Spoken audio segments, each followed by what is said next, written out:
Bien, bien hermanos, una vez más, Dios me les bendiga. Qué bueno que puedan estar presentes y para aquellos que los que nos están escuchando por medio del internet, las redes sociales, bendiciones también. Vamos a continuar con lo que es la membresía bíblica, este curso de membresía bíblica que lo estamos proyectando a nivel de las enseñanzas de los sermones dominicales. Bien, de forma general, rápidamente, este curso de membresía va a abarcar 5 tópicos, que es un cristiano bíblico, la doctrina de la iglesia, los miembros los unos de los otros, el pacto de membresía y la iglesia local como ente jurídico. Amén. Entonces, lo que hemos estado revisando en las 2 charlas anteriores es con respecto al primer punto. ¿Qué es un cristiano bíblico? Debo agregar que en esta ocasión, déjenme un ratito cerrar esto que me está molestando, en esta ocasión he agregado un punto más a los 4 que ya había. ¿Qué es un cristiano bíblico? Voy a decirlo rápidamente. Un cristiano bíblico es una persona que ha enfrentado auténticamente el problema de su propio pecado. Recordemos que es un problema que se presenta doble. Un expediente negativo que hace referencia a su pecado, al pecado original que vino por medio de Adán, y un corazón entregado al mal, perverso, como dice la Escritura. Y eso en teología se lo llama la doctrina de la depravación total o de la corrupción radical. Bien, ahora, el segundo punto que tocamos es que un cristiano bíblico es aquel que ha considerado seriamente el único remedio divino para el pecado. No es un remedio que él lo pueda hacer de sus propias fuerzas. Necesita la ayuda de Dios. Si Dios no hace algo, humanamente no podemos hacer nada. Ese remedio divino viene por medio de Dios. La Escritura enseña que en Efesios que estábamos muertos en delitos y pecados y un muerto no puede hacer nada para ayudarse a sí mismo. Ese remedio, como lo vemos aquí, nosotros es el remedio de Dios para el pecado, está unido a la persona de Cristo. Está en una persona, no está en una religión, no está en un conjunto de doctrinas, no está porque es un cristiano, usted es un cristiano reformado, no. Está unido a la persona de Cristo. También está unido a la obra de Cristo, la cruz. El apóstol Pablo ¿cuántos de los que lo escucharon, de los griegos, querían escuchar profundidades de un hombre que estuvo hasta el tercer cielo? Sin embargo, el discurso del apóstol Pablo era la cruz. Yo predico a Cristo y a este crucificado.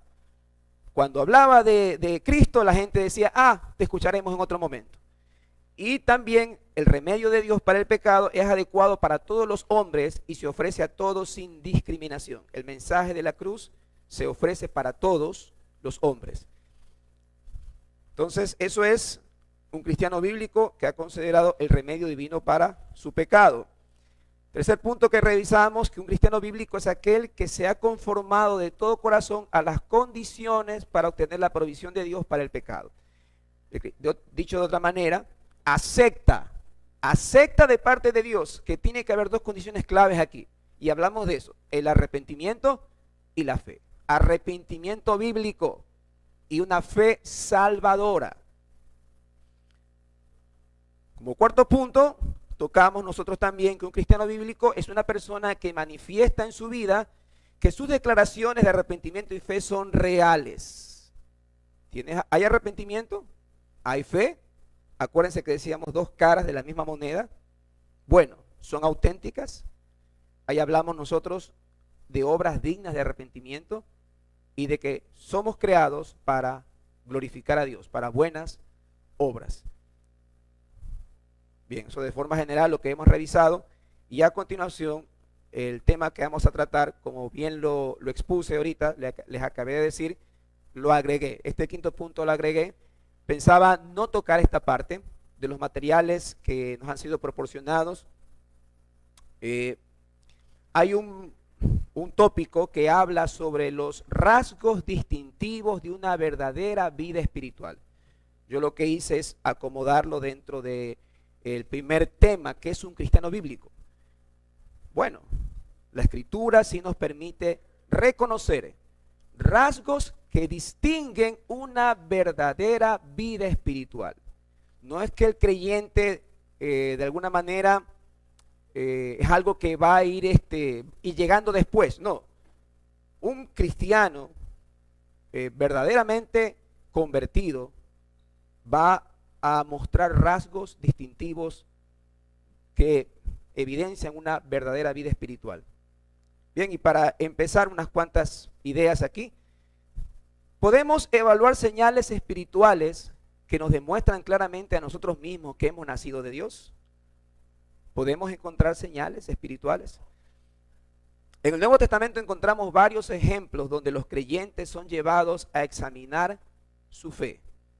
Segunda de Corintios 13:5 dice: examinaos a vosotros mismos si estáis en la fe, probaos a vosotros mismos. Primera de Corintios 11:31 dice: si pues nos examinásemos a nosotros mismos, no seríamos juzgados. Estas dos citas que he puesto aquí tienen su propio contexto. Segunda de Corintios 13:5, el apóstol Pablo, hablando con respecto a su autoridad apostólica, le pregunta a los corintios: examínense ustedes mismos en cuanto a su fe, si realmente es el resultado de mi labor como apóstol. Y en 1 Corintios 11:31 está hablando de la Santa Cena. Al momento de participar en la cena, examinarse para no caer luego en un juicio de parte de Dios. Entonces, el Nuevo Testamento sí nos da esos ejemplos que nos llevan de alguna manera a examinar nuestra fe. El propósito de esta evaluación no es causar desaliento y dudas en cuanto a nuestra salvación, sino hacer firme nuestra vocación y elección como creyentes. Es importante hacer esto, un énfasis en esto, mis hermanos. No es que usted salga de aquí: Señor, seré, no seré, ¿qué pasará de mí? ¿Seré de hijo del Dios o seré hijo tuyo, seré hijo del diablo? Segunda de Pedro 1:10 dice lo siguiente. Segunda de Pedro, versículo 1, el apóstol Pedro dice ahí claramente, dice: por lo cual, hermanos, tanto más procurad hacer firme vuestra vocación y elección, porque haciendo estas cosas no caeréis jamás. El apóstol Pedro les dice, en cuanto obviamente al contexto que ya en una ocasión lo habíamos visto, ¿no? Esa progresión: añadid a vuestra fe virtud, a la virtud conocimiento, al conocimiento dominio propio, al dominio propio paciencia, a la paciencia piedad, a la piedad afecto fraternal, al afecto fraternal amor. Entonces el apóstol les dice: procurad ser firme vuestra vocación y elección, porque haciendo estas cosas no caeréis. Entonces es importante que nosotros de alguna manera podamos examinar, estar constantemente examinando nuestra fe, porque así tenemos la seguridad nosotros de que somos salvos. Es triste cuando un creyente después de 20 años todavía duda de su salvación. Un creyente auténtico, verdadero, va a cambiar esa situación. No se va a quedar ahí, saber que alguien le dice algo, se queda pensando: ¿será que no soy salvo? No. El apóstol Pedro dice: procurad con diligencia. La certidumbre de la salvación viene primero y primordialmente por la palabra de Dios. Pero al pasar el tiempo hallamos otras evidencias de la nueva vida. Un nuevo amor por la santidad, un nuevo odio contra el pecado, amor a los hermanos, una justicia práctica, obediencia y separación del mundo, entre otras cosas. Son evidencias que queremos examinar hoy. Hablar de estas cosas, ¿no? A medida que crecemos, mire, en mi vida, por ejemplo, cristiana, creo que si no me equivoco tengo 20 años o más en el Señor, ya perdí la cuenta, bueno, pero la verdad es que tengo una certidumbre de mi salvación. Hace unos 5 años tal vez, un poquito menos, prácticamente vivía muy alejado de las cosas prácticas que dice la palabra de Dios en cuanto a la piedad cristiana. más estábamos en algo tradicional, muy religioso, pero ahora Dios ha hecho la obra en mi vida. Bueno, entonces vamos a hablar un poquito de estas cosas, pero antes de pasar a ellas, es importante que podamos nosotros también reconocer aspectos que no demuestran que una persona tenga vida espiritual. Antes de pasar a las señales, a las evidencias de una vida espiritual, vamos a ver algunas cosas que no demuestran que una persona tenga vida espiritual. Mire que no estoy diciendo que sea no salvo. Que no estoy diciendo eso. Sencillamente que no estamos viviendo una vida espiritual. Y obviamente cuando escuchamos la palabra de Dios somos confrontados, mis hermanos, somos confrontados a cambiar. A decir, wow, Señor, y yo pensé que te estaba agradando, pero estaba realmente en una tradición, en una religiosidad, y no estaba realmente viviendo mi vida espiritual como lo dice tu palabra. Bien, entonces examinemos algunas de estas cosas, y lo vamos a hacer juntamente con la palabra de Dios. Bien, ser una persona honrada, honesta. No necesariamente, hay que indicar aquí un pequeño paréntesis. Claro que un nuevo creyente debe mostrar muchas de estas cosas, pero no necesariamente quiere decir que alguien que es honrado, honesto, es una evidencia de que tenga una vida espiritual. Puede haber personas muy honradas, muy honestas, muy justas, pero necesariamente no quiere decir que tengan una vida espiritual. Definamos términos. Vida espiritual diferente a una vida natural no regenerada. ¿Está claro? Segunda de Corintios, recuerde el capítulo, Primera de Corintios 2, versículos 14 y 15 al final. El hombre natural, ¿qué pasa con el hombre natural? No discierne las cosas que son espirituales porque no puede. Entonces, vamos a ver aquí algunos ejemplos. Primer libro de Samuel, capítulo 16, versículo 7. Vámonos a primer libro de Samuel, 16, versículo 7. Usted conoce esta cita. Resulta que el Señor envía a Samuel a ungir a uno de los hijos de, se me escapa el nombre, Isaí, sí, bueno. Y resulta que, usted sabe, aparecieron los hijos en fila, y cada vez que Samuel veía a uno de ellos decía, este debe ser el ungido, este debe ser el ungido. Y el Señor le dice, y Jehová respondió a Samuel, no mires a su parecer, ni a lo grande de su estatura, porque yo lo desecho, porque Jehová no mira lo que mira el hombre, pues el hombre mira lo que está delante de sus ojos, pero Jehová mira el corazón. Usted puede deslumbrarse con una persona que aparentemente pueda ser muy buena, muy honesta, muy honrada, pero recuerde que eso miramos los hombres. Jehová mira el corazón, un corazón conforme a su voluntad. Yo le decía a mis jóvenes, cuando tengo mis tiempos de meditación bíblica, yo les digo, nosotros podemos hacer muchas cosas buenas, muy agradables, y nosotros podemos aplaudir esas acciones, pero quiero que sepan que a la luz de la Biblia, Jehová no es como nosotros. El Señor nuestro Dios no es así. Él mira el corazón del hombre. ¿Por qué razón hacemos lo que hacemos? Hay muchos, por ejemplo, artistas o personas conocidas de farándula que o pueden decir, bueno, tal persona, qué sé yo, donó $1.000.000. Y es una actitud loable, pero solamente Dios conoce cuáles fueron las intenciones de esa obra. No se sorprenda si a lo mejor lo hacen sencillamente por coger publicidad o por coger renombre o por coger sencillamente alimentar algo más del ego o la fama de estos personajes. Jehová mira el corazón. Mateo 19, 16, 22. Vamos al Evangelio de Mateo 19, 16. Esta porción de la escritura también usted la ha escuchado antes.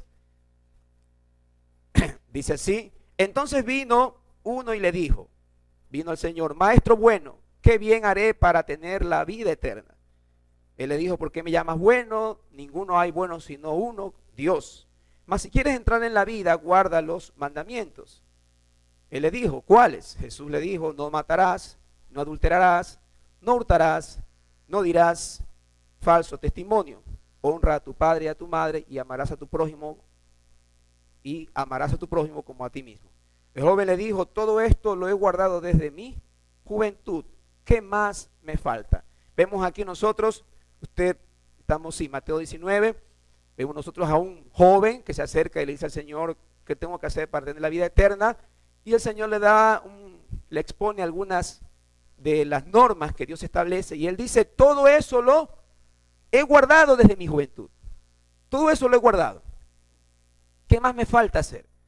Tenemos aquí un hombre que honra a su papá y su mamá, un hombre que no adultera, que no hurta, que no miente, que no ha levantado su mano para hacer el mal, no matar. Y él pregunta, ¿qué más me falta? Jesús le dice, versículo 21, si quieres ser perfecto, anda, vende lo que tienes y dalo a los pobres y tendrás tesoro en el cielo, y ven y sígueme. Oyendo el joven esta palabra se fue triste porque tenía muchas posesiones.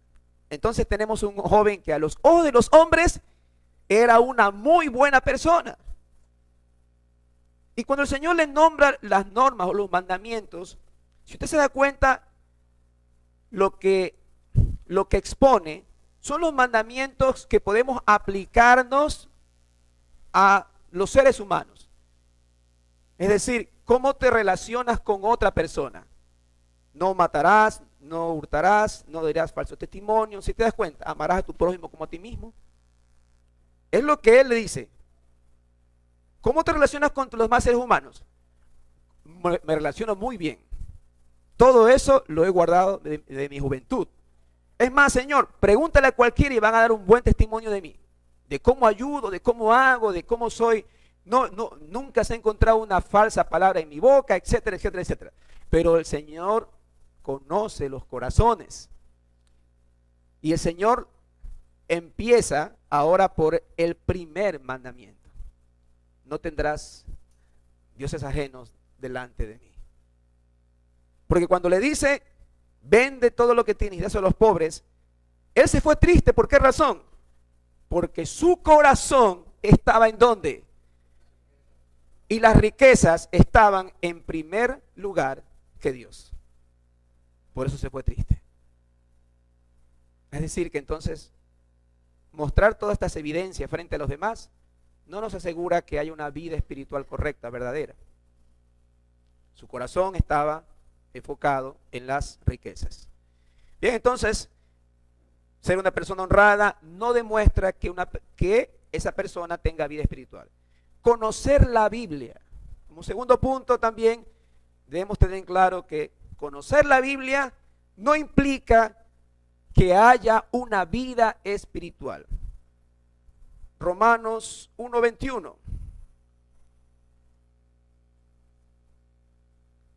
La Escritura dice claramente, pues habiendo conocido a Dios, no le glorificaron como a Dios, ni le dieron gracias, sino que se envanecieron en sus razonamientos y su necio corazón fue entenebrecido. Escuchaba mientras preparaba esto, el pastor nombraba que una acotación con respecto a un filósofo, Voltaire, si no me equivoco, Voltaire. Se leyó toda la Biblia, ateo, y precisamente se la leyó ¿para qué? Para poder argumentar en contra de Dios. Entonces, conocer la Biblia, conocer la palabra de Dios no implica que tenga una vida espiritual. Aquí, ¿qué sucede? Habiendo conocido, no le dieron la gloria a Dios, ni le dieron gracias, sino que ¿qué pasó?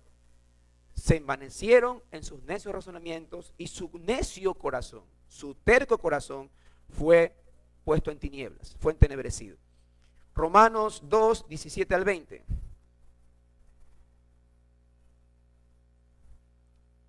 Dice aquí la Escritura, he aquí, tú tienes el sobrenombre de judío. ¿Ah? ¿A quién está hablando aquí el apóstol, el Espíritu Santo por medio del apóstol? A los judíos. Y si tenemos en cuenta los dos grupos, judíos y gentiles, ¿quiénes conocían la ley? Los judíos. Tú tienes el sobrenombre de judío y te apoyas en la ley y te glorías en Dios. Y conoces su voluntad e instruido por la ley apruebas lo mejor. Y confías en que eres guías de ciegos luz de los que están en tinieblas, instructor de los indoctos, maestro de niños, que tienes en la ley la forma de la ciencia y la verdad. Tú pues, que enseñas a otro, ¿no te enseñas a ti mismo? Bueno, el Señor está hablando aquí a aquellos que piensan, que conocen la verdad de Dios. Y si tomamos en cuenta el contexto de todo esto, hablando a los judíos que conocían la ley de Dios, que conocían la verdad de las Escrituras, y sin embargo así, ¿qué hicieron? Llevar a su Mesías a la cruz. Dice, conoce su voluntad, instruido en la ley, apruebas lo mejor, y confías que tú eres guía de ciegos y luz de los que están en tinieblas, que conoces la ley en la forma de la ciencia y la verdad. Mateo 23, 33.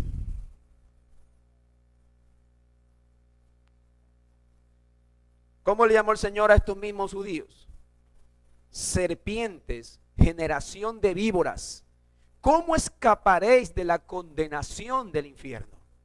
¿A quién le estaba diciendo esto? Si vemos nosotros el contexto, ay de vosotros, escribas y fariseos, conocedores de la ley. Y él les llama hipócritas, serpientes, generación de víboras. ¿Cómo escaparán del infierno? Y conocían la ley, conocían la escritura. 4:6. Podemos citar claro a quien yo creo que se sabe la escritura de cabo a rabo. ¿Qué le dijo Satanás tentando a Jesús? Sí, y él le dijo, si eres hijo de Dios, échate abajo. ¿Por qué? Está escrito. Conoce la escritura. A sus ángeles mandará cerca de ti y en sus manos te sostendrán para que no tropieces con tu pie en piedra. Conocía la escritura.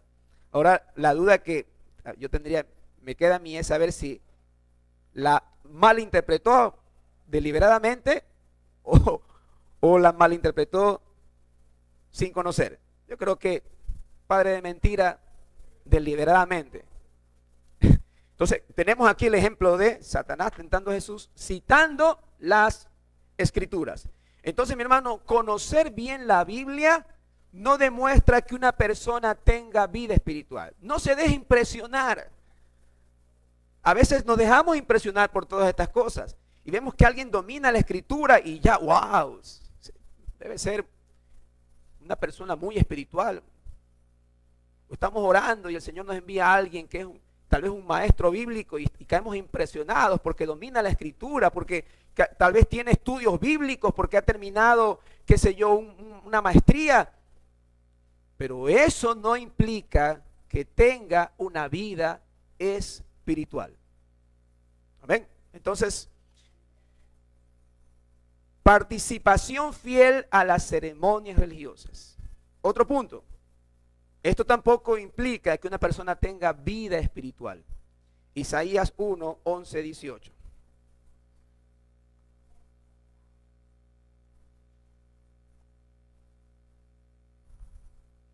El Señor aquí expone, amonesta a Israel y les dice, ¿para qué me sirve? Isaías 1, 11 al 18. ¿Para qué me sirve, dice Jehová, la multitud de vuestros sacrificios? Acuérdense, todo esto era parte de las ceremonias religiosas, de las fiestas, de los rituales. ¿Para qué me sirve todo esto? Estoy harto, hastiado de holocaustos de carneros, del cebo de animales gordos. No quiero sangre de bueyes, ni de ovejas, ni de machos cabríos. ¿Quién demanda esto de vuestras manos cuando venís a presentaros delante de mí para pisotear mis atrios, para hollar mis atrios? Él conocía el corazón. ¿De qué me sirve? No me traigas más una vana ofrenda. Cuidado, mi hermano. Cuidado con ceremonias y ritos religiosos y pensando que son estos los que nos dan una vida espiritual. No me traigas más vana ofrenda. Dios conoce el corazón. Dios conoce el corazón de cada uno de nosotros.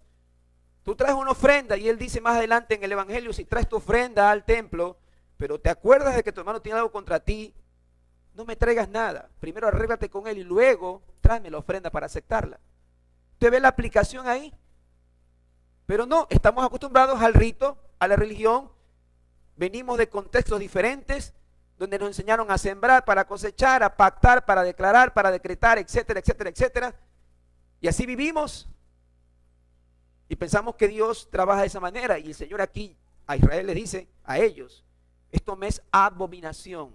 El incienso, acuérdense, el incienso que se ofrecía en el lugar santísimo, en el tabernáculo, eso me es abominable. Los días de reposo, luna nueva, día de reposo, el convocar asambleas, reuniones, no lo puedo sufrir. Son iniquidad vuestras fiestas solemnes. Son pecaminosas. Sus reuniones son pecaminosas.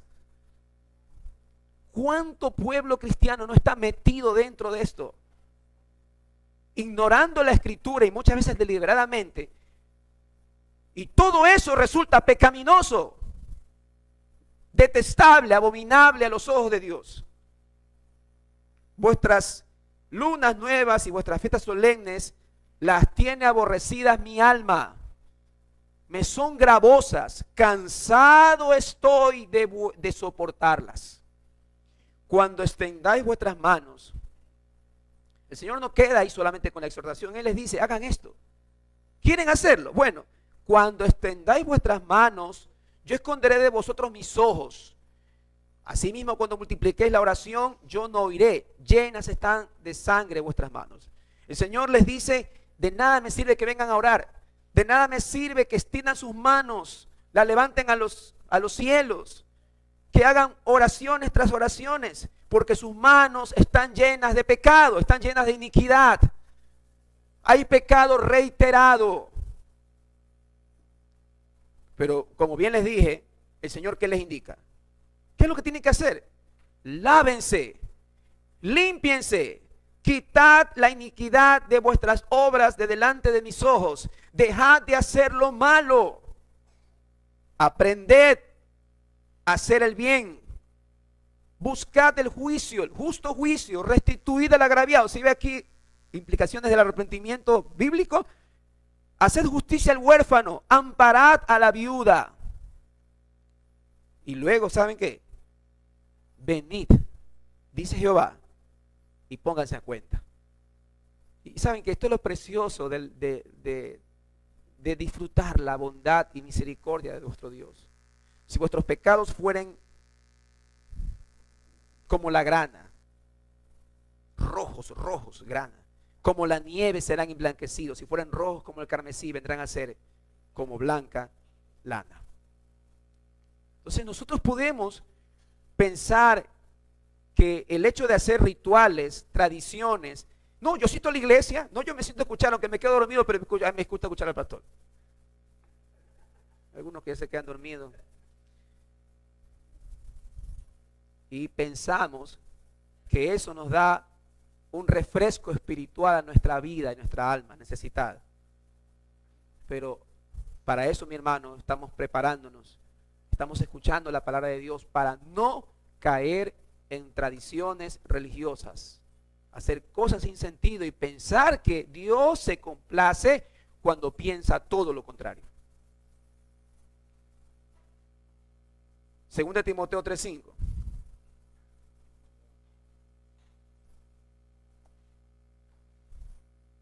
El apóstol Pablo le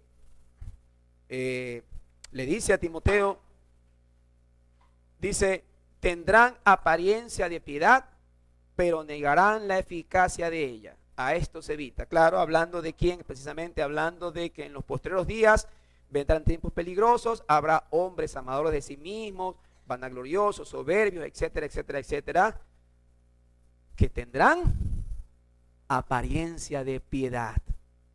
Parecen que practican una virtud cristiana, pero negarán la eficacia de ella. A estos evítalos. No estés con ellos. No, se llaman hermanos, pero tú sabes que viven vidas alejadas de la palabra de Dios o siguen en sus mismos pecados. Han pasado 10 años en el Señor y siguen los mismos pecados. Siguen la misma manera, la misma forma de vida. Evítalos. Evítalos. Entonces, hemos visto una persona honrada no implica que tenga una vida espiritual, ser una persona honrada, ¿no? Aunque un creyente verdadero sí tiene que ser honrado, es verdad. Conocer la Biblia, un creyente auténtico debe conocer la Biblia, pero no implica que conocer la Biblia nos diga que haya una vida espiritual. Y participar fielmente en las ceremonias religiosas tampoco implica que una persona tenga vida espiritual. Vamos con lo siguiente: tener dones. Principalmente, dice el estudio, los dones para hablar en público. Tener dones. Esto es algo, mi hermano, que al principio, cuando pensamos en el Señor, nos deslumbramos con los dones. Nos deslumbramos con las personas que tienen dones y prácticamente los queremos exaltar y tocar para recibir algo de ellos. Pero esto no quiere decir necesariamente que esas personas tengan una vida espiritual. Dice Mateo 7, 22, 23. ¿Usted conoce la cita? El Señor les dice: muchos me dirán en aquel día. Oiga, mire la cantidad de dones que están aquí nombrados. Bueno, no son tantos, pero yo creo que abarca una gran parte de ellos. ¿No profetizamos en tu nombre? Ese profetizar es enseñar. Predicamos. ¿No profetizamos en tu nombre? Y echamos fuera demonios. No había un demonio que se parara enfrente mío, porque se iba. Y todo el mundo, wow. Y en tu nombre, ¿qué hicimos? Muchos milagros, muchas cosas portentosas. Wow, la gente sorprendida con las cosas milagrosas, sobrenaturales. Y todos también queriendo las mismas cosas también. Y él les declarará, dice así: nunca os conocí, apartaos de mí, hacedores de maldad. Él conoce los corazones.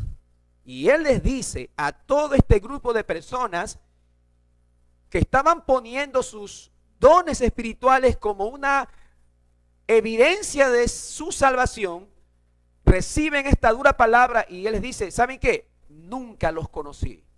Nunca tuve una relación con ustedes. No los conozco. Ellos podían conocerlo a Jesús, pero Jesús no los conocía a ellos. Apártense de aquí, hacedores de maldad, hacedores de iniquidad. ¿Usted se imagina cuánta gente? No todo el que me dice Señor, Señor entrará en el reino de los cielos, sino el que hace la voluntad de mi Padre que está en los cielos. Así enseña la Escritura. Segunda de Timoteo 2, 17 y 18.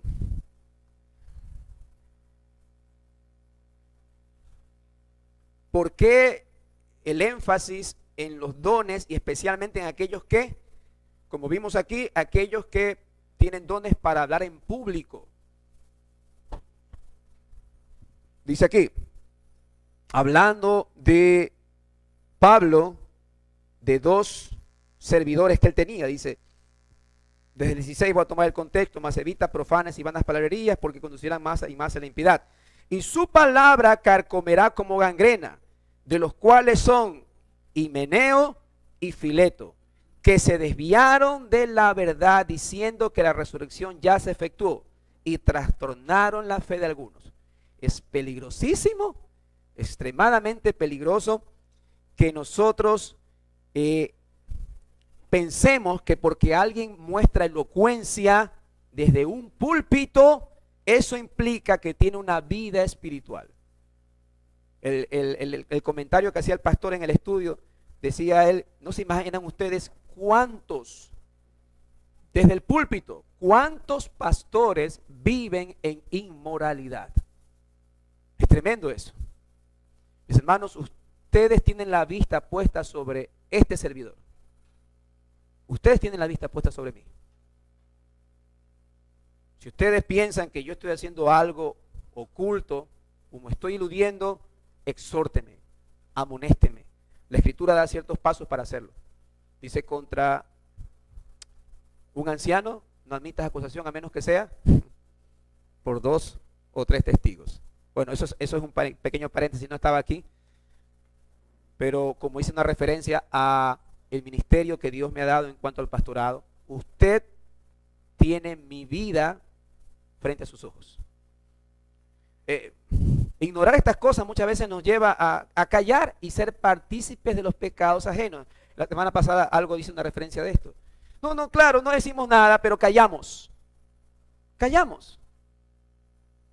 Y estamos ahí celebrando, qué sé yo, la supuesta coinonía que tenemos, pero sabemos que esta joven tal vez está con, qué sé yo, con un inconverso, que el de acá casado le engaña a su esposa, que el de acá tiene negocios que no son correctos según la palabra de Dios, pero estamos participando de una coinonía.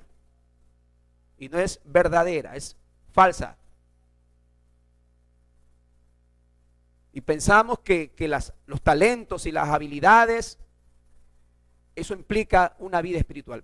Mire, el hecho solamente de, a mí me ha tocado parte de mi inicio en el Señor, yo estuve en el ministerio de alabanza, y que no viví en ese ministerio de alabanza.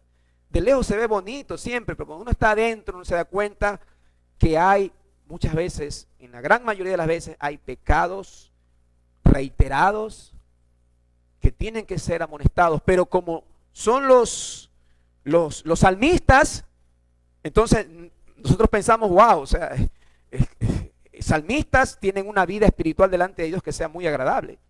El que predica, llegamos a pensar que pueda estar viviendo en pecado e iniquidad. No, la escritura, por ejemplo, en este caso habla de Himeneo y Fileto. Se desviaron de la verdad. Maestros bíblicos se desviaron. Y siguen enseñando, como dice aquí el versículo 18, diciendo que la resurrección ya se efectuó. ¿Y qué es lo que hacen? Trastornan la fe de algunos. Entonces, tener dones, y principalmente dones para hablar en público, no demuestra que una persona tenga vida espiritual. Vamos al siguiente. Saberse que es pecador. Sí, claro, en el arrepentimiento necesitamos reconocer que somos pecadores, pero eso no implica que realmente haya una vida espiritual. Hechos 24:25. Vamos a buscar la escritura. Hechos 24:25. El apóstol Pablo se encuentra frente a Félix, un gobernador, dice, con Drusila, su mujer que era judía. Versículo 25, pero al disertar Pablo, Hechos 24:25, pero al exponer Pablo, al disertar Pablo acerca de la justicia, del dominio propio, del juicio venidero, ¿qué pasó con este hombre? Félix se espantó, se asustó y dijo, ahora vete, pero cuando tenga oportunidad, te llamaré. ¿Por qué se espantó? Porque se vio confrontado.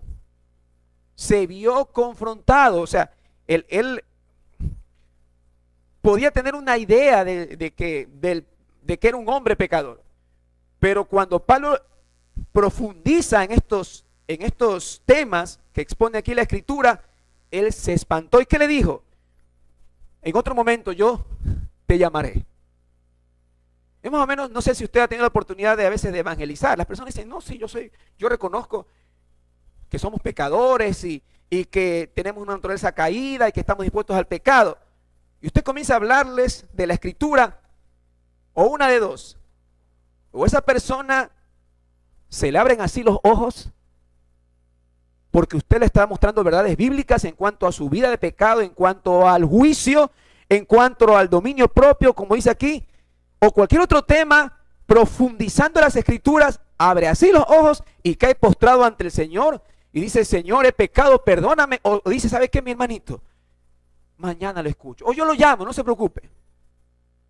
Salen asustados porque se ven confrontados con su pecado. Claro, tenían un vago concepto de que sí somos pecadores y que tenemos una naturaleza caída y que Adán hizo la grande y por Adán todos somos pecadores, pero cuando usted los confronta con la verdad, se espantan.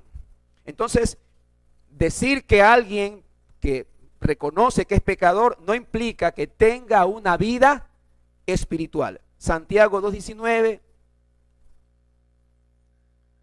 Santiago 2:19 dice aquí,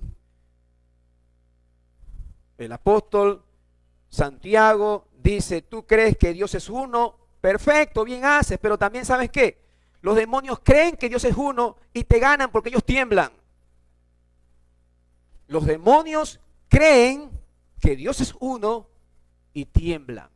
Así que no te sorprendas que porque reconoces tu pecado o porque crees en Dios, eso implica que estás viviendo una vida espiritual. En este caso, los demonios te dejaron 1-0, porque ellos creen y tiemblan. Sería 2-0, sería. Primer libro de Samuel 26-21. Vamos yendo al Antiguo Testamento. Claro. Saúl, exhortado, amonestado por no cumplir la orden de eliminar a Amalek. Él dice, él reconoce. Entonces dijo Saúl, versículo 21, he pecado. Le dice Samuel, vuélvete, hijo mío David. Perdón, estoy confundido con otro. Estoy confundido con la parte de Samuel. Aquí está cuando Saúl le pide a David que regrese. ¿Se recuerda qué es lo que hacía David? Le tranquilizaba su alma que estaba atormentada por demonios. Pero cuando Saúl muestra su verdadera cara y quiere matar a David, luego le pide perdón a David. Y le dice aquí, he pecado, vuélvete hijo mío David, que no te haré ningún mal, porque mi vida ha sido estimada preciosa hoy a tus ojos. He aquí yo he hecho neciamente y he errado en gran manera. ¿Sí se da cuenta? Esto cualquiera diría, bueno, el hombre está, Saúl, el rey Saúl está reconociendo, ¿qué cosa? Que ha pecado. Él tiene conciencia de que ha pecado, pero nosotros conocemos la escritura que Saúl no terminó así. ¿Sí se acuerda cómo se terminó Saúl? Como Dios no le hablaba, ¿qué hizo? Fue a consultar a una adivina, la adivina de Endor, hizo venir a Samuel y Samuel ahí le dijo, ¿sabes qué? En esa batalla vas a morir tú y tus hijos. Entonces, el hecho de que le diga, David obviamente no regresó, porque sabía que sus palabras eran falsas. Bueno, entonces, saberse pecador no demuestra que una persona tenga vida espiritual. Un sentimiento de confianza que es cristiano. Vamos a ver Juan 3:3. ¿A qué me refiero con esto? ¿A qué se refiere el estudio con esto? Juan 3:3. Se recuerda a Nicodemo y usted sabe, ¿no? Nicodemo viene de noche y lo primero que hace es tratar de impresionar a Jesús. Rabí, maestro, él está consciente de que ha venido de parte de Dios porque las señales que tú haces, nadie las puede hacer si Dios no está con él. ¿Y qué dice el versículo 3? Jesús le dice, de cierto te digo, mi querido Nicodemo, que el que no naciere de nuevo no puede ver el reino de Dios. Nicodemo, recordemos, era un maestro de maestros fariseos. Y él tenía una confianza ciega en que era salvo.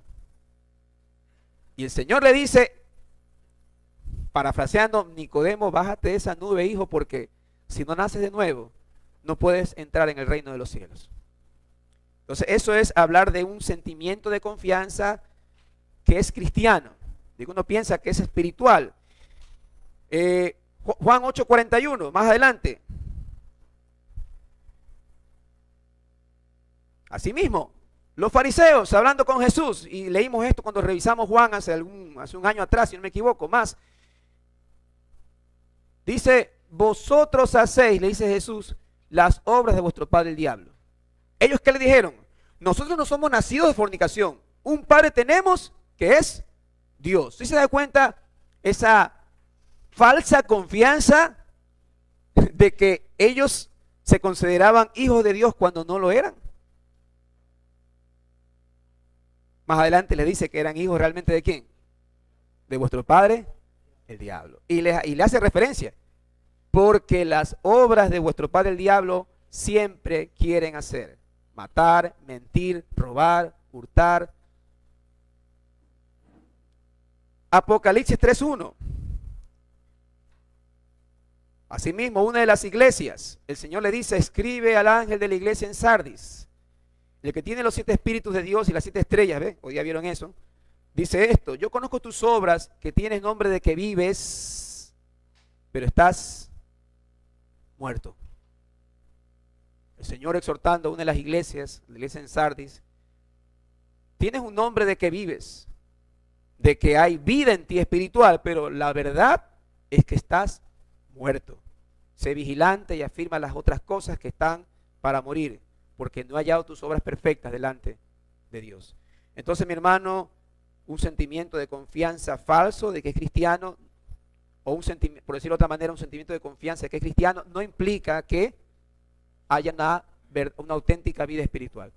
Y otro más, el recuerdo de una experiencia religiosa o una experiencia emotiva pasada. Aquí hay que tomar en cuenta algo.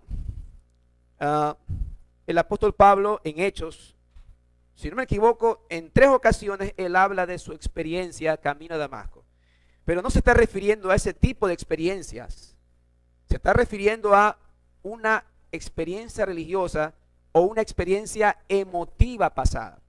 Pensemos en nosotros, antes de revisar la escritura, el pasaje que he puesto ahí. Te ha escuchado muchas personas. Nosotros tenemos una doctrina clara en cuanto al arrepentimiento y la fe. Usted sabe que todo creyente auténtico debe de haberse convertido de sus pecados y volverse al Dios de la Biblia en arrepentimiento y fe. Pero alguien le diga, no, yo no necesito arrepentirme. ¿Cómo? No, yo estaba un día escuchando una alabanza que tocó las fibras de mi corazón y eso me acercó a Dios. Eso es algo fofo, algo que no tiene una base bíblica firme. Pensar que una experiencia, algo que vivimos, nos pueda mantener en una vida espiritual. En el tiempo que personalmente nosotros estábamos tras todas las señales y las experiencias y las manifestaciones espirituales y todo eso, buscábamos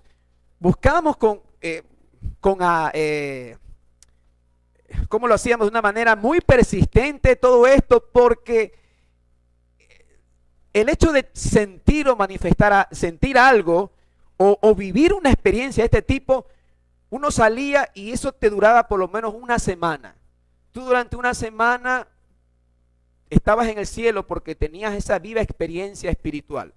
Pero qué raro, mis hermanos, que es algo que se va. Exactamente, esa es la palabra, se va.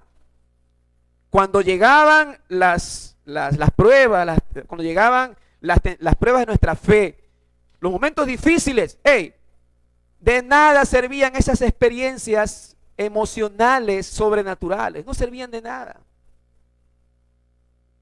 Es diferente a estar anclado en el fundamento de la palabra de Dios. Yo he puesto una cita aquí, Hechos 19:1-3. Sucede, voy a leerla, dice: aconteció que entre tanto que Apolos estaba en Corinto, Pablo el apóstol, después de recorrer las regiones superiores, vino a Efeso y hallando a ciertos discípulos. Y les dijo: ¿recibiste el Espíritu Santo cuando creíste? Y ellos le dijeron: ni siquiera hemos oído en que hay un Espíritu Santo. Entonces le dijo Pablo: ¿en qué pues fuiste bautizados? Ellos le dijeron: en el bautismo de Juan.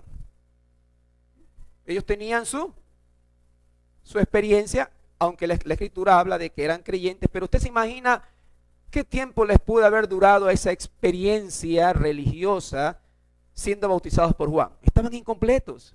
Uno no puede vivir por experiencias religiosas que tocan las fibras de nuestro corazón. En un tiempo, por ejemplo, en mi vida de oración, yo me acostumbré a orar o tener tiempo de oración si no ponía mi fondo musical de oración. Aunque se sorprenda, hermano, y yo lo hice con mis líderes en varias ocasiones. Vamos a orar. Entonces ponía mi fondito y de esa manera yo era transportado de alguna manera y esa era la forma como ya después, por la misericordia de Dios, uno se da cuenta de todo eso y es fofo, porque cuando no había el fondito musical, ¿qué quedaba? Dice, la oración era como medio insulsa, daba pereza. No, está mal eso, está mal. y algo parecido pasa con muchas iglesias que deben de crear el ambiente para que fluya una experiencia realmente duradera, emocional, pero supuestamente entre comillas espiritual. Yo lo hice con los jóvenes, en sus reuniones de jóvenes. Si hubieran estado en ese tiempo tus hijos, también los metía ahí también, ahí con unas cuantas luces, humo, una música de fondo y eso era ahí, vivíamos flotando en las nubes.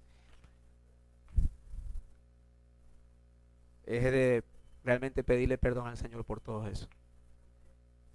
Porque mire, mi posición ahí era enseñar. Si se da cuenta, yo no disfrutaba de eso, yo enseñaba eso. Doble responsabilidad, mayor todavía.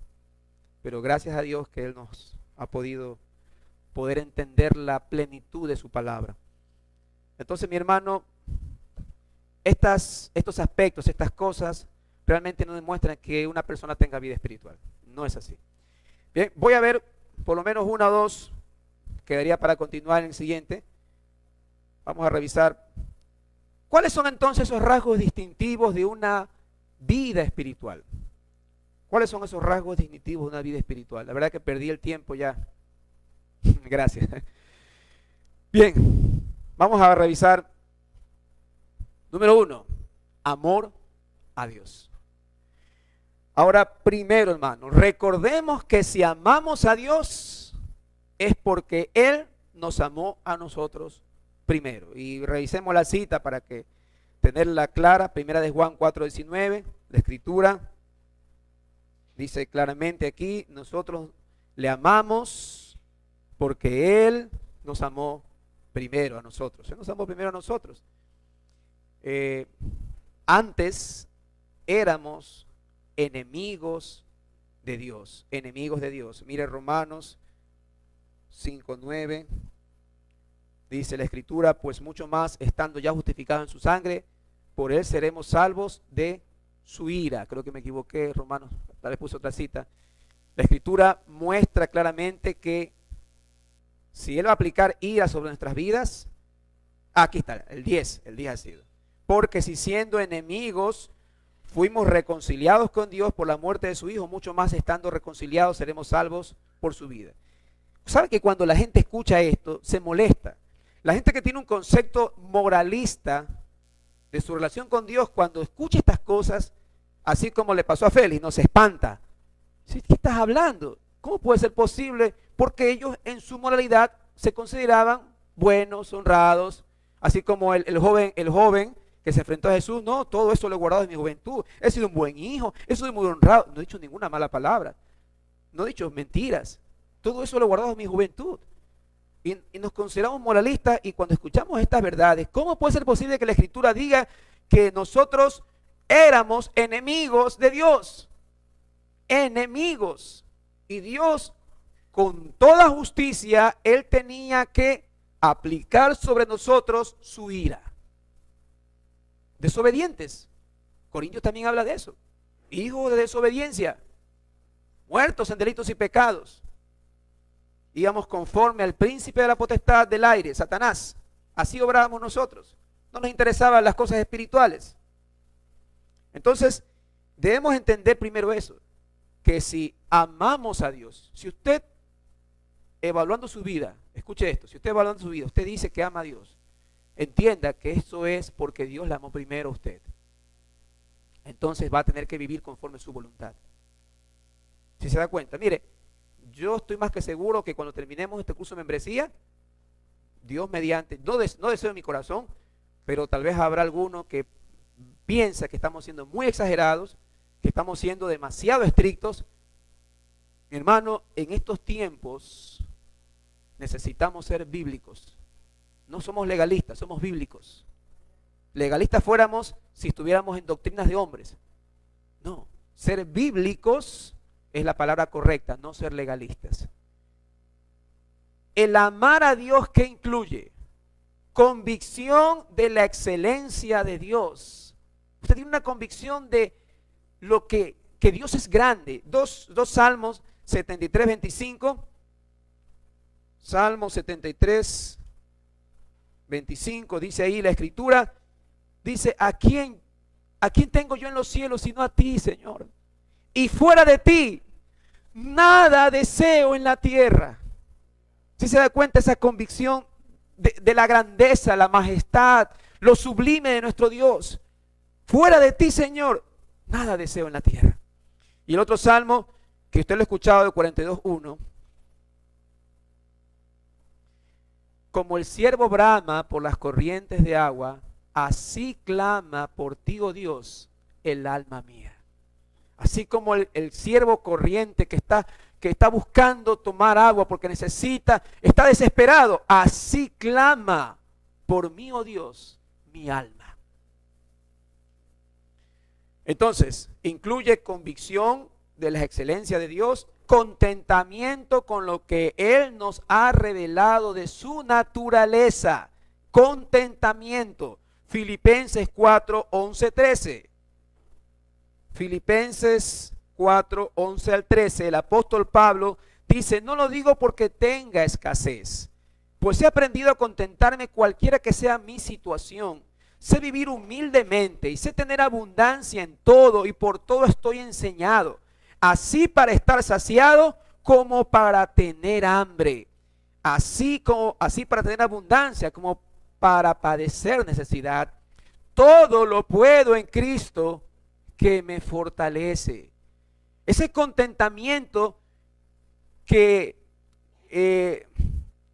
nos lleva a amar a Dios, aún, mi hermano, cuando tengamos tiempos difíciles. Usted se imagina a Job. Job es un caso muy extremo. Usted se imagina perder todo, posesiones, y quedar postrado y aún decir: Él es Dios. La mujer que le decía: maldice y muérete, no seas mujer necia. Jehová Dios quitó, Jehová Dios dio, Jehová Dios quitó. Sea el nombre de Jehová exaltado, engrandecido. Él sabe, mi hermano. Él va a ver si su fe realmente, si el amor que tú sientes por Dios es permanente. Cuando vengan los tiempos difíciles, se va a separar. Se recuerda la parábola del buen sembrador. Los que cayeron entre espinos fueron ahogados. Su fe era una fe circunstancial, una fe fofa, una fe sin fundamento. Segunda de Corintios 11, 24, 28.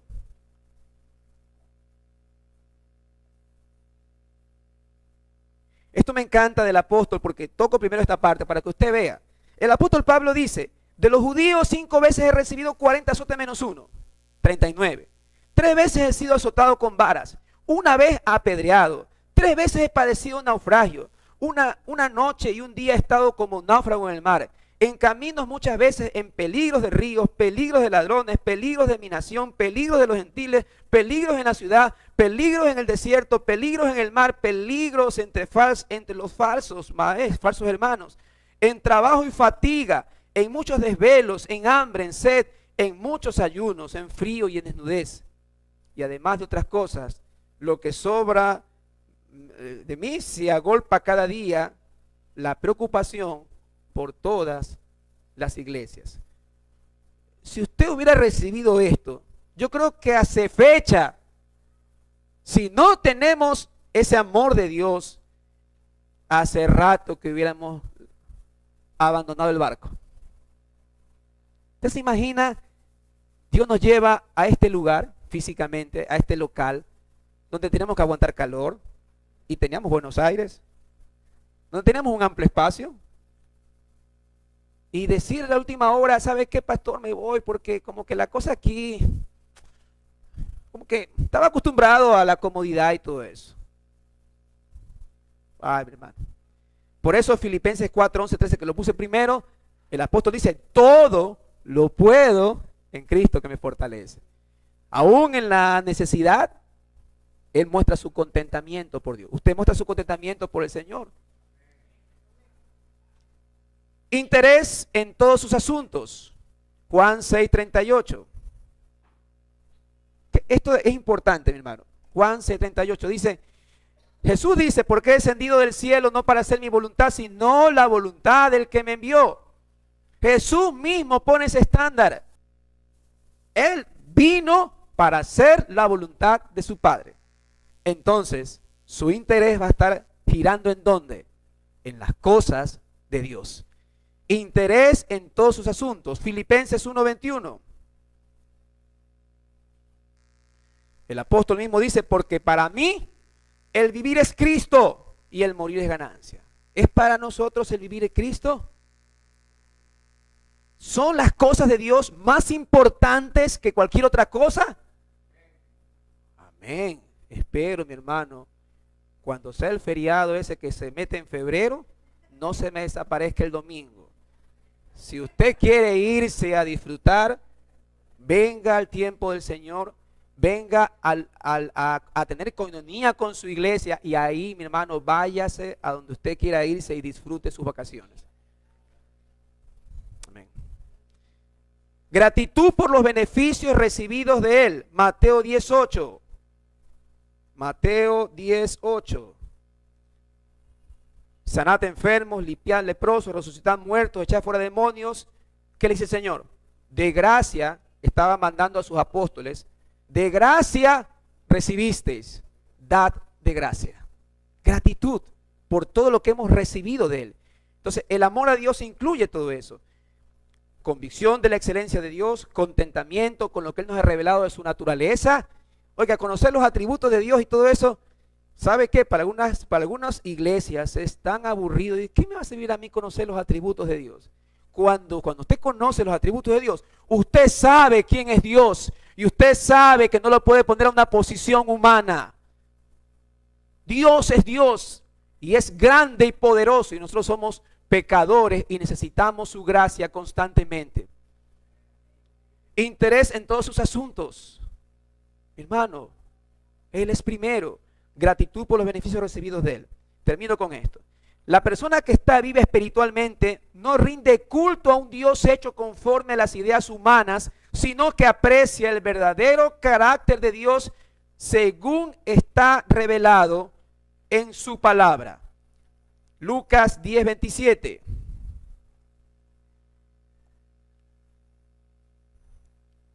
El Señor mismo dijo: amarás. Pues no le pregunta, no, maestro, ¿haciendo qué cosas heredaré la vida eterna? ¿Qué le dice? Amarás a tu Dios con todo tu corazón, con toda tu alma, todas tus emociones, con todas tus fuerzas, con tu parte de conocimiento intelectual, con toda tu mente, y a tu prójimo como a ti mismo. Entonces, la persona que está bien espiritualmente no rinde culto a un Dios hecho conforme a las ideas humanas. No puede hacerlo. No puedes amar a dos dioses. ¿Se recuerda el joven rico? O amas las riquezas o amas a Dios, pero no puedes amar a los dos. Dios no pide ni acepta un corazón dividido, porque es un Dios celoso y no admite rivales. Sí, Él dice en la Escritura que Él nos anhela celosamente. Él no va a permitir que mires a otro lado. Mateo 10, 34, 37. El Señor dijo: no penséis que he venido para traer paz a la tierra. No he venido para traer paz sino espada. Porque he venido para poner en disensión al hombre contra su padre, a la hija contra su madre y a la nuera contra su suegra. Y los enemigos del hombre serán los de su casa. El que ama a padre o madre más que a mí, no es digno de mí. El que ama a hijo o a hija más que a mí, no es digno de mí. Y el que no toma su cruz y sigue en pos de mí, no es digno de mí. Este amor, mi hermano, Dios no va a permitir que en tu corazón haya algo más importante que Él.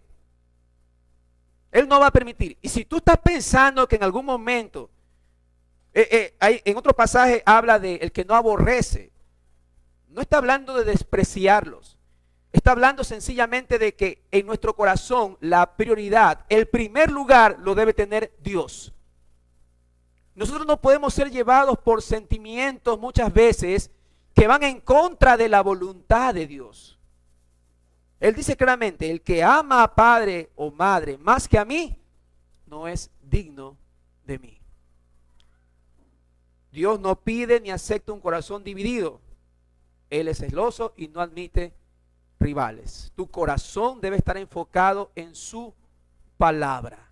Sabes que cuando viene la amonestación o la corrección, recuerdan lo que decíamos en el discipulado, el hermano Luis, con referencia a la Escritura, toda la Escritura es inspirada por Dios. ¿Útil para qué? Para instruir, para redarguir, para corregir ¿Mm? Para enseñar a fin de que el hombre de Dios sea perfecto. Y acuérdense que esa perfección está hablando de preparado para toda buena obra. Es decir, si tú piensas que en tu corazón Dios ocupa el primer lugar, bueno, podrás recibir una amonestación donde yo te diga, sabes que realmente yo pienso que Dios no está en el primer lugar. Porque más pesa tal vez tu amor para algún familiar que tengas, aún sabiendo que está en pecado y no hace las cosas que deberías hacer y no amonestas. No, ya te acomodaste a esa situación. Entonces tienes que ver realmente. Esta es la práctica cristiana. ¿A quién amas más? No, que no le digo nada porque a lo mejor que esto, que lo otro. No. Si hay pecado hay que amonestar. Por eso no participes de pecados ajenos. Un corazón dividido no lo acepta Dios. Él es celoso y Él no admite rivales. Vamos orando.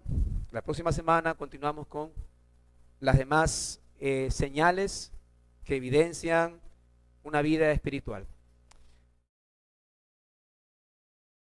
Oh, mi Dios amado, nos ponemos en sus manos, Jesús.